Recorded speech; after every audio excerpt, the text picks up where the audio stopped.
Selamat pagi anak-anak. Masih belajar di bab yang sama, yaitu menuju laut. Kemarin kita belajar tentang teks laporan percobaan. Hari ini kita akan belajar majas dalam puisi.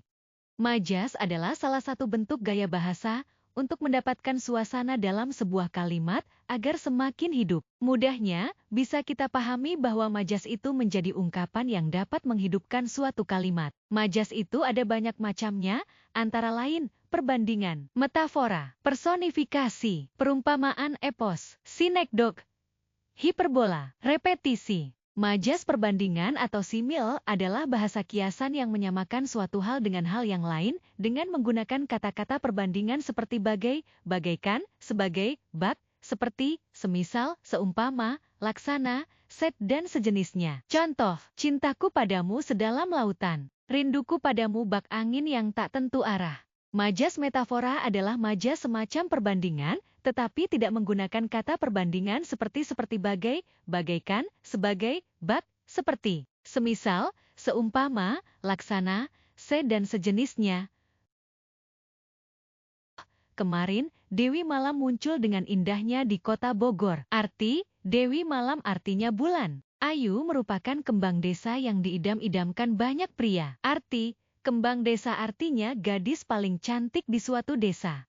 Majas personifikasi adalah gaya bahasa yang menggambarkan benda atau objek tak hidup seolah-olah memiliki sifat seperti makhluk hidup atau manusia. Majas ini seolah-olah menjadikan suatu benda mati dapat melakukan sesuatu selayaknya yang dilakukan manusia. Contoh, ombak menyeret perahu sampai ke tepian. Aroma rendang menari-nari di udara. Langit menangis sepanjang sore. Kuah sup ayam buatan ibu menonjok lidah. Dingin salju menusuk sampai tulang. Burung kasuari bernyanyi tiap pagi. Api unggun melindungiku dari dingin.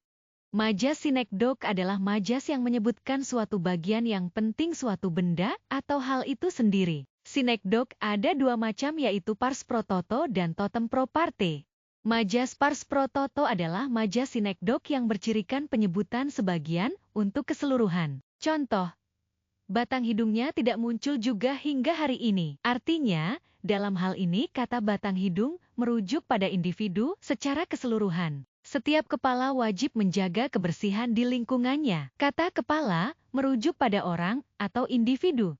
Majas totem pro parte adalah majas sinekdok yang bercirikan menyebutkan keseluruhan untuk sebagian. Contoh, Indonesia mewakili Asia Tenggara dalam pertandingan bulu tangkis internasional. Artinya, dalam hal ini kata Indonesia merujuk pada tim bulu tangkis saja sebagai perwakilan, bukan berarti seluruh masyarakat Indonesia. Kelas VIA memiliki prestasi yang gemilang. Kata kelas VIA merujuk pada siswa-siswa di kelas VGA.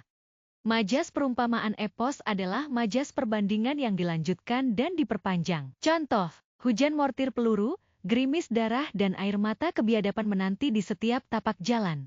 Majas hiperbola adalah majas yang menggambarkan sesuatu secara berlebihan. Bahkan penggambaran tersebut seringkali terasa kurang masuk akal atau susah dipahami lebih jauh. Contoh majas hiperbola. Suaranya menggelegar membelah angkasa. Tubuhnya tinggal kulit yang membalut tulang. Para pahlawan berjuang hingga titik darah penghabisan. Hatiku meleleh saat laki-laki itu mengungkapkan cintanya padaku. Air di sungai itu sangat jernih hingga mengalahkan beningnya kristal.